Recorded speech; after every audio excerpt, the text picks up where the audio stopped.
All right, good morning. This is the weekly call for 6:15, market ending with 6:15.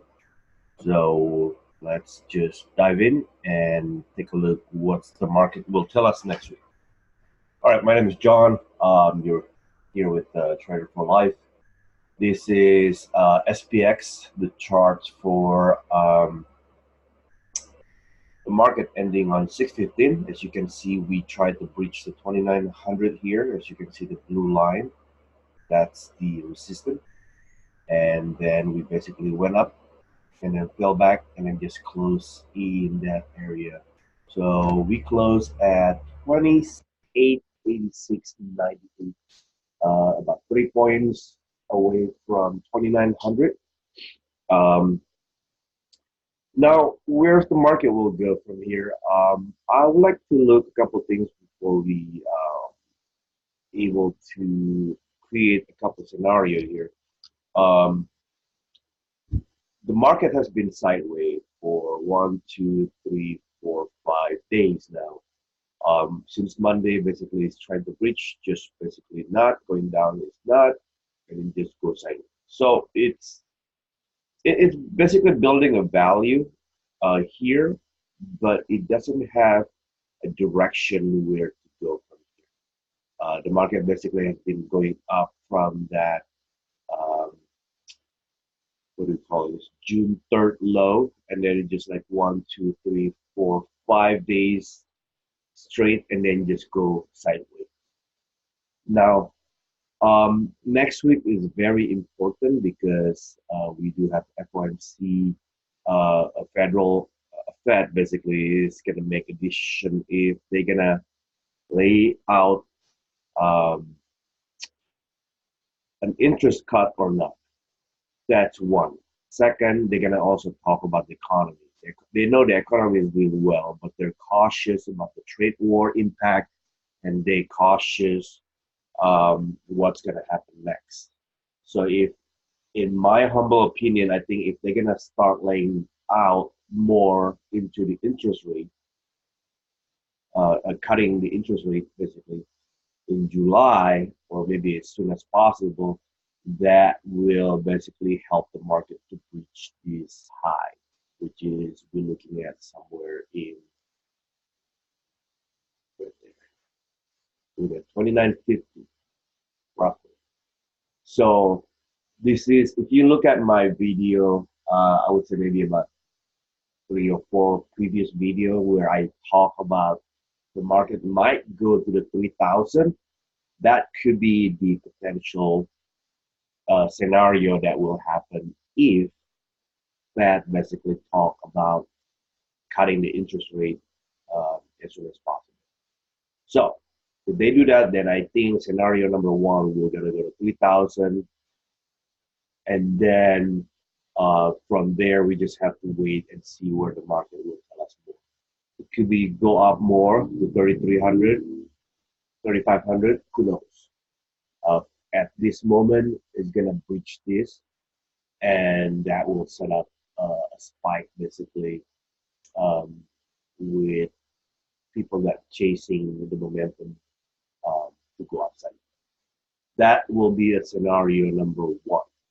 Now, scenario number two, then if they talk about the economy and they're basically laying out, yeah, we're cautious about the trade war impact, then that will set up a pullback. Uh, we still have a couple more days. I believe Tuesday and Wednesday are the meetings. So Wednesday at 11 o'clock Pacific time, that's where they're gonna start making a statement. So Monday, Tuesday, I think we're gonna continue sideways. We're just waiting for the direction, and then from there we should be able to tell where the market will tell us more.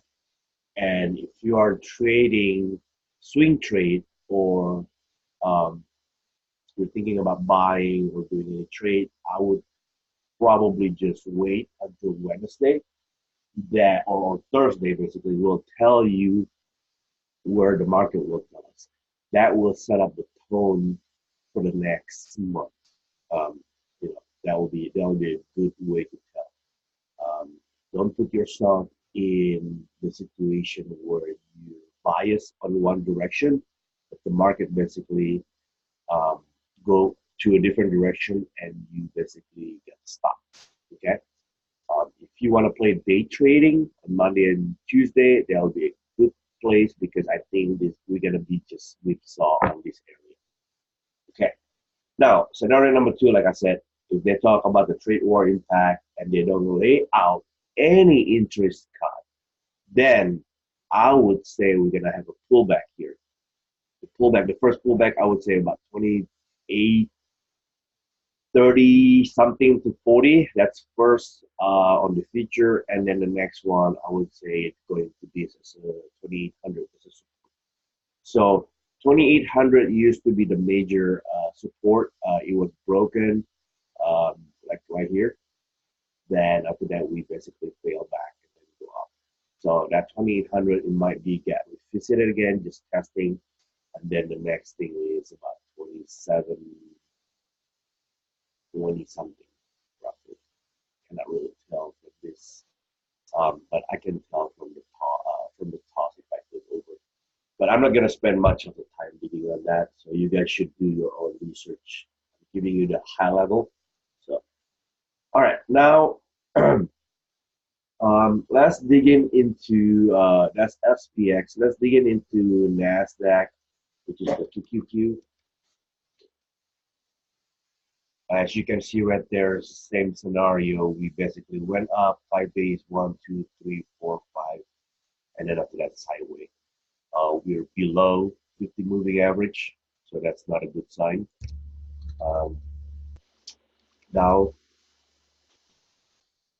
Dow basically it's the same scenario, but we're above 50, so it's a little bit more bullish scenario. Also, some people, if you're really technical, if it's gonna keep continue going sideways, it's building the momentum as a bull flag.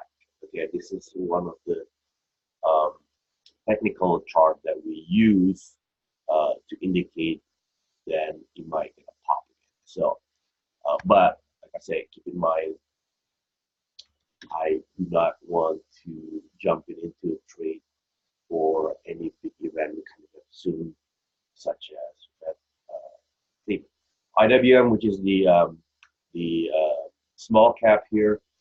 They're basically still weak, under 50 and under 200. We're trying to breach this, and we are basically failing at the moment. The other one, which is the semiconductor, we do basically have that move. This is looking as a weakness. This is something that you have to pay attention because Broadcom or AVGO just basically announced that they had a bad earning and they're kind of concerned about the whole economy, and they're also the hey, who just joined here? Hey, Ed. Hello. Hey, how are you? Good. Can you hear me? Yeah, I can hear you. Oh, Welcome, okay. welcome. This is gonna be your first weekly call, so Okay. I'm just gonna mute my mic. yeah, no problem. And also, I'm just gonna cover the high level here, and then I'm gonna go deeper into the stock itself. Okay. Okay, perfect. I'm gonna mute my I got my family here, so I'm just gonna mute my mic and we'll continue. No worries. All right. All right. All right. So let's go back to the semiconductor. Semiconductor is showing weakness here. Broadcom had an earning. Broadcom basically said that they had a concern about the economy and also the future earning that they have. That's why the semiconductor is pulling back. So we also see a lot of stuff like, sorry, not schedule here, but the AVGO, which is the Broadcom. You can see that it pulled back after the earning, but it held the 200 moving average. The stock basically closed at 265. So it has a good bounce basically from the night before. So what else? Intel. Intel also pulled back. We had a position in Intel. We sold it here. Now we basically just want to wait until the market will tell us where to go. Um, I still like this 45 area. This is acting as a support. Um, as you can see, a couple times trying to breach, and then we breached that. That's where we took the profit here, and then now it start pulling back. So I'm probably gonna keep looking at this on my watch list to basically alert everybody on the group, just to make sure that, hey, if I'm in, I'm gonna let you know, because I think this one has still have a potential to go to 48 right here, just a resistance. 200 moving average as well. But you know, the whole market will tell us. Now let's go to so we already cover mostly now IDD, which is the biotech ETF. Another thing that I want to mention, this is also weak. It's still under 50 and 200 moving average.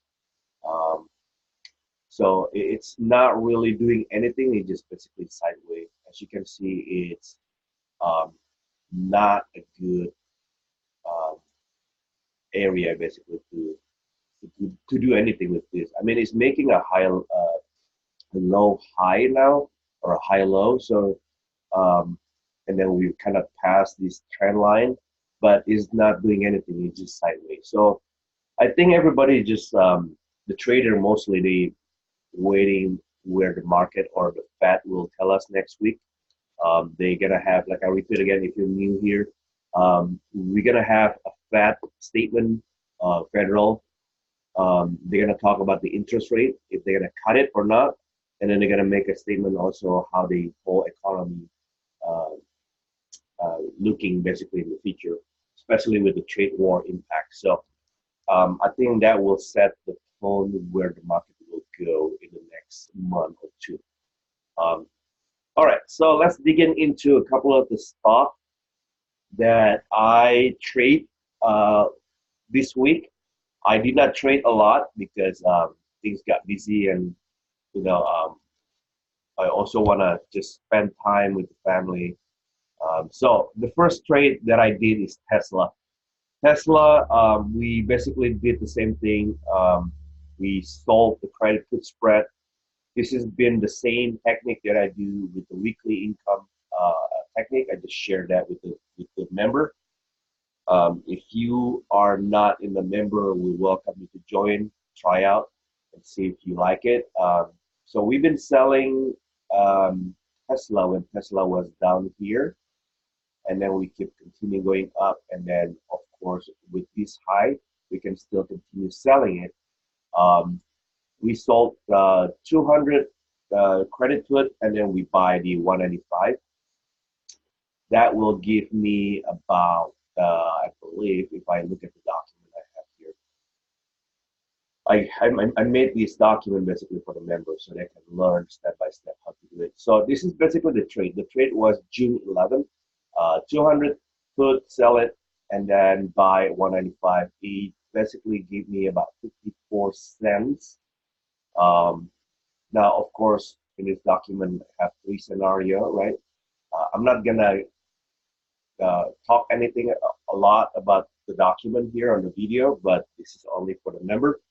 Um, but anyway, so on June 13, just to make it fast forward, Tesla on Friday, Tesla basically on, I'm sorry, this is on Thursday, June 13. So Tesla basically just sideways on 211, and even on Friday, it closed 215 or 214.92.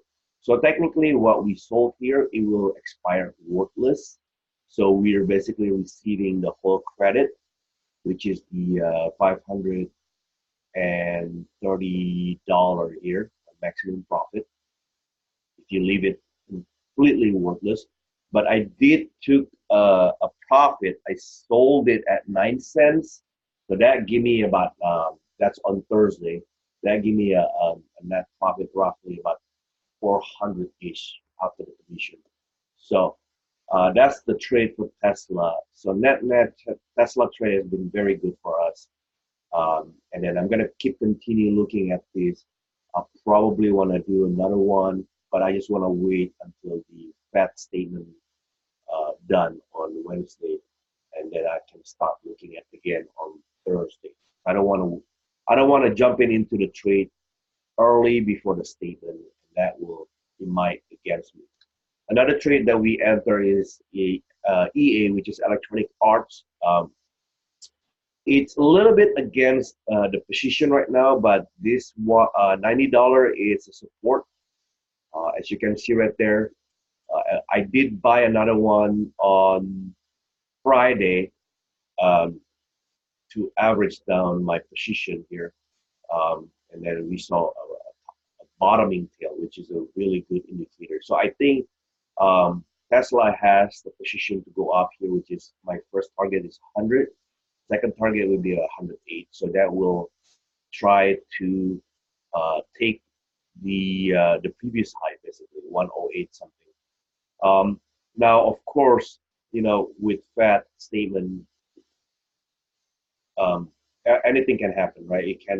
They can set the tone. It might go down. So if it go down, the 85, I believe.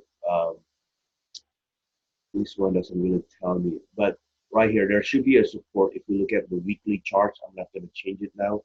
And also 80 is on another one. So you have to pay attention these two level right here, 100 to 90. So that will be another 10 point down if the market is going down. So you have to be very careful. If it does go down, so I will let the member know that we can hedge that, which is selling the call and let it expire. So that will basically not against so much of our position. That will be another technique to do. Okay, it's called a calendar spread. You long on the option all the way to January 2020, but you can sell a weekly call to hedge that position if it's against you. All right, any questions so far?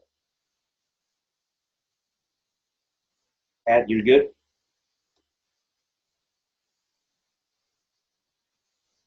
Yeah, I'm good. I'm good. I'm good. Right. I'm on listen mode only. No problem. If you have any questions, feel free to stop me. All right, thanks. All right, the next trade that we have is ATBI, which is the Blizzard. This is also the maker of the WoW, Worldcraft. I'm not really a gamer myself, but something to do with the Worldcraft game. So, I mean, Worldcraft is not the only game, but they do make a lot of other games. I have a friend that works at Blizzard, to be honest with you. So, this is not an insider information. I never asked them about the stock, but the company is, I think they will do well, especially in the summer.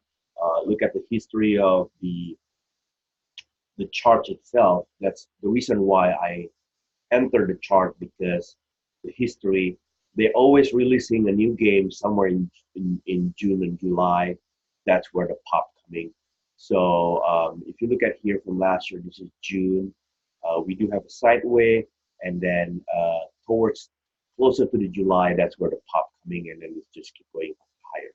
So okay, but this is, remember, history can repeat, but we don't know. I mean, with the whole market, anything can change. But we stay small position on this. I am expecting Blizzard will go up to 50. This will be my target here, for the first target. But also there's a resistance here at 47.50. So 47.50 first, and then 50, and then if we able to breach this is a big gap right here. This whole thing is a big gap. I would love to get this gain right here in this gap, because that will be 45 to 67. That will be another 20 points technically. So it will be a beautiful gain on this. But we'll see level by level. I'm not gonna, trying to sell you, hey, we're gonna make a lot of money on the KPI. No, I don't do that stuff. We'll do level by level. If we breach this, then we'll go look at 50. If it doesn't, then we probably will take profit and then just wait until the next pattern will show up, and then we'll enter again. Okay, so at least learning as a trader, you have to be humble enough. Otherwise, the stock market will destroy you quickly. Okay, Keep in mind, I do day trade, I do swing trade, which is I hold weeks and months, and also sometimes a couple of days.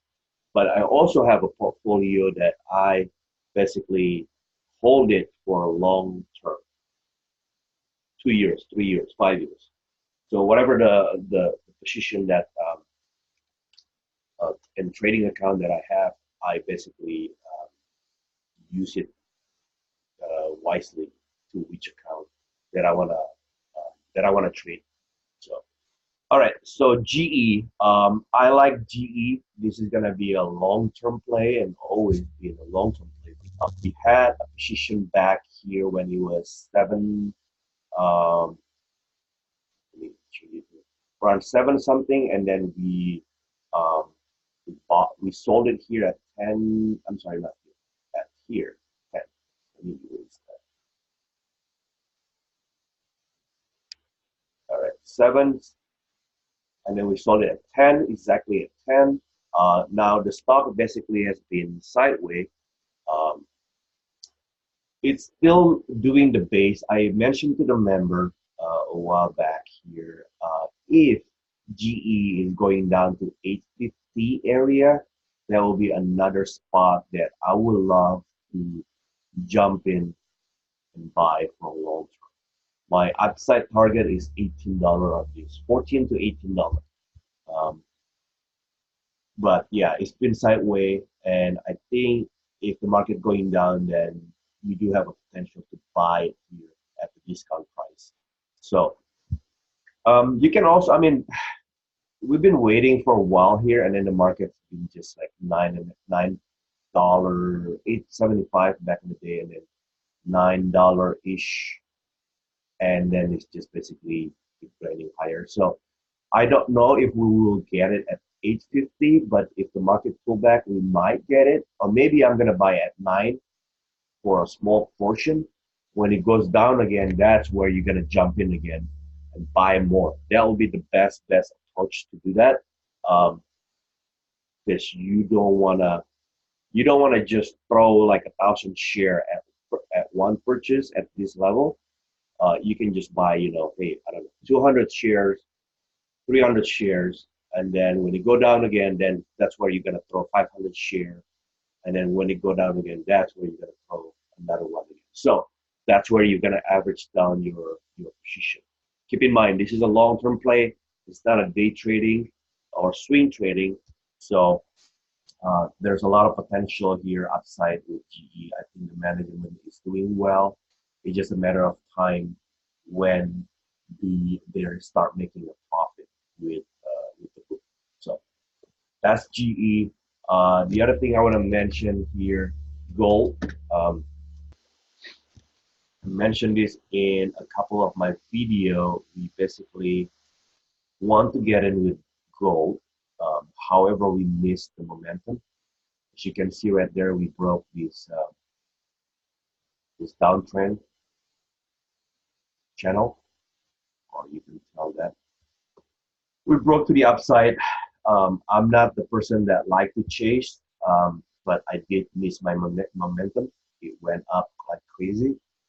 From 122 all the way to 127. So this is the double top, triple top now. 1, 2, and 3. So we missed that and then pull back a little bit, and then we start breaching the high again. 127 is the resistance, but we never really able to close above that. So this is still bearish. I'm sorry, when I say bearish, just in the short term bearish, because if you look at this, let me change this.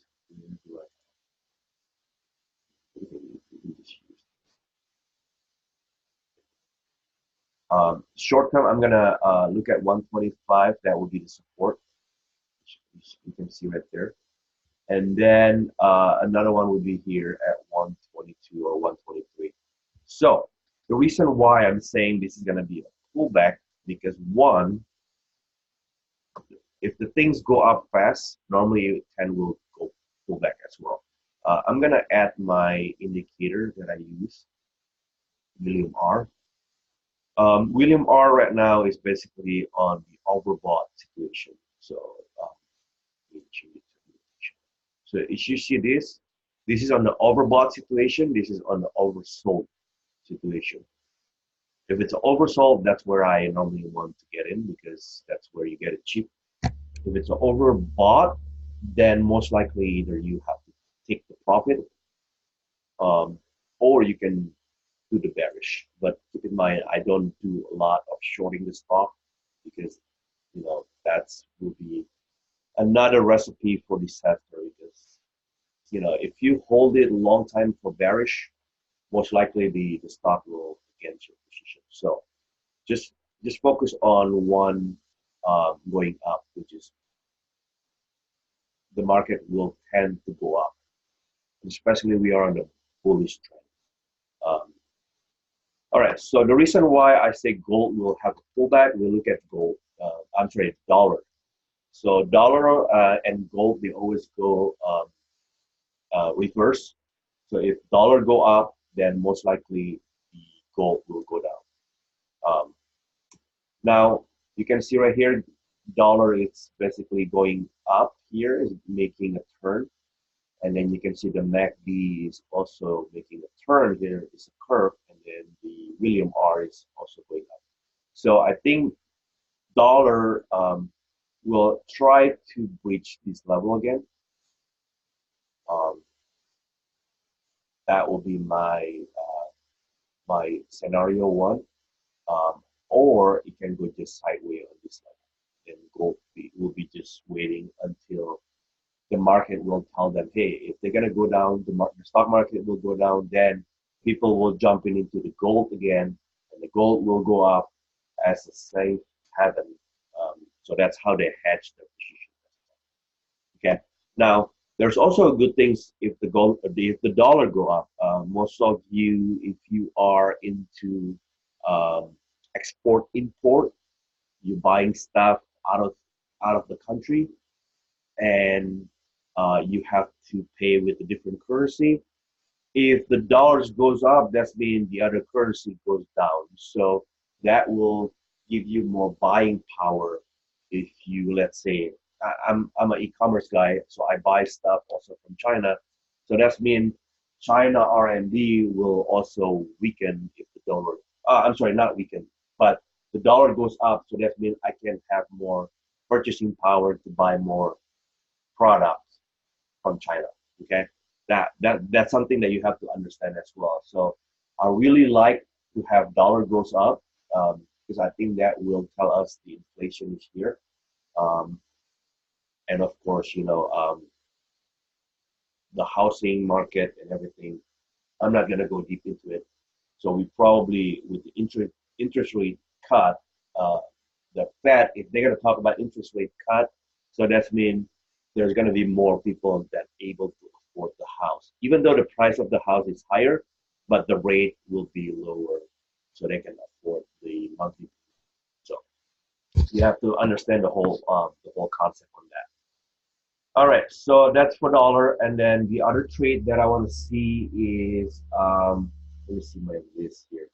Oh, BYND. This guy is going up like crazy. So I call this burger on me on crack. To be honest with you, it's nonsense to see this. This is a hard to borrow stock, which means it's not gonna be easy for you to short the stock.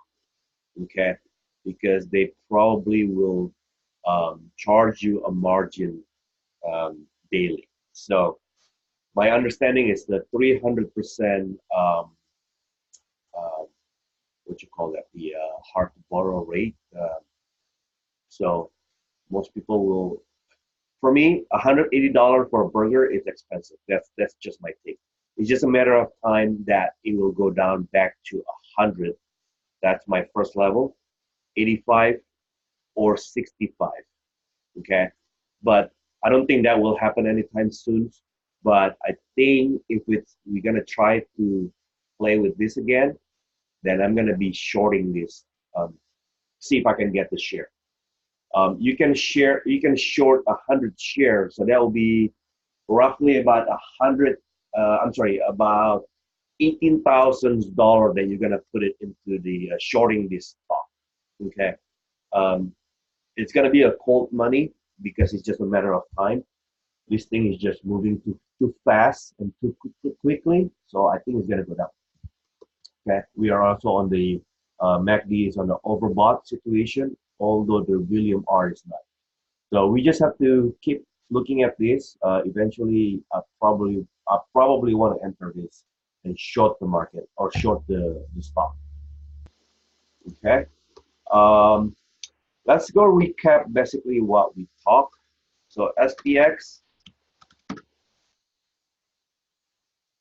All right. So like I mentioned earlier, we're basically going up 5 days. Now we're basically sideways. We're not able to breach the 2,900. So the market is waiting Tuesday and Wednesday. That's where the FOMC meeting starts. The Fed will have a meeting on Tuesday.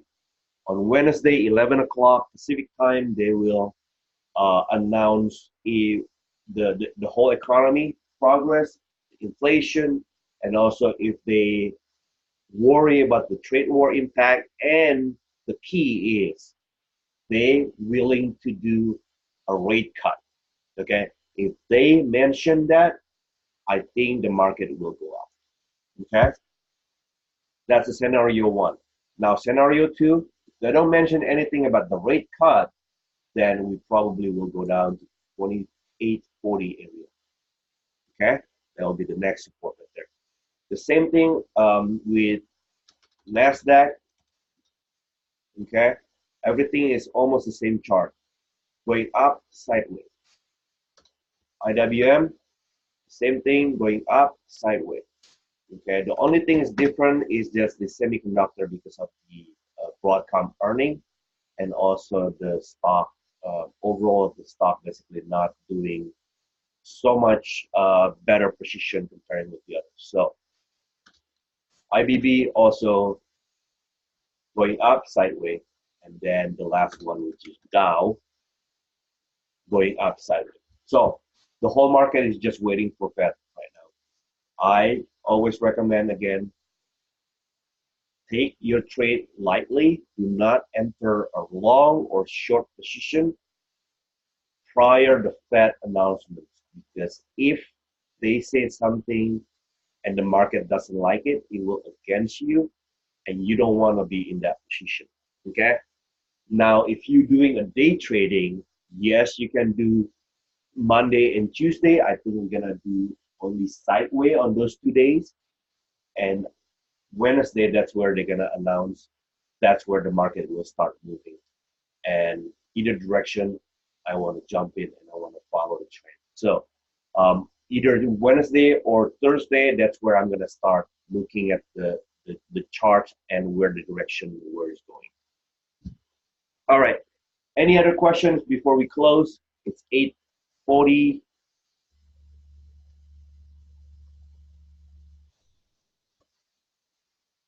Ed, you're good so far? Any questions? Any? I'm good. That's interesting that the market is, you expect the market to go up after that meeting. Actually caught my interest. Yeah, I think that will be depends what kind of wording they use. If they're gonna lay out, this is just my take. If they're gonna lay out the interest rate cut again, then most likely because it's gonna be a free money because it's cheaper rate, right? It will be good for the whole economy. I think the market will go up to 3,000 on SPX, 3,000 or 3,300. That will be my take. Okay. Now, if they don't lay out anything on interest rate cut, then we probably will have a pullback because we've been going up and we have an overbought situation here. Okay, perfect. That's good to know. Hey, Yeah. I gotta go. Nice presentation. Yeah, no problem. If you have any question, you know where to reach out to me. I'm willing to help for everybody that has interest with trading and stuff. Thank you, John. All right. Thanks, Ed. Okay, have a nice weekend. You too. See you guys. Daddy, do I have to go to school today?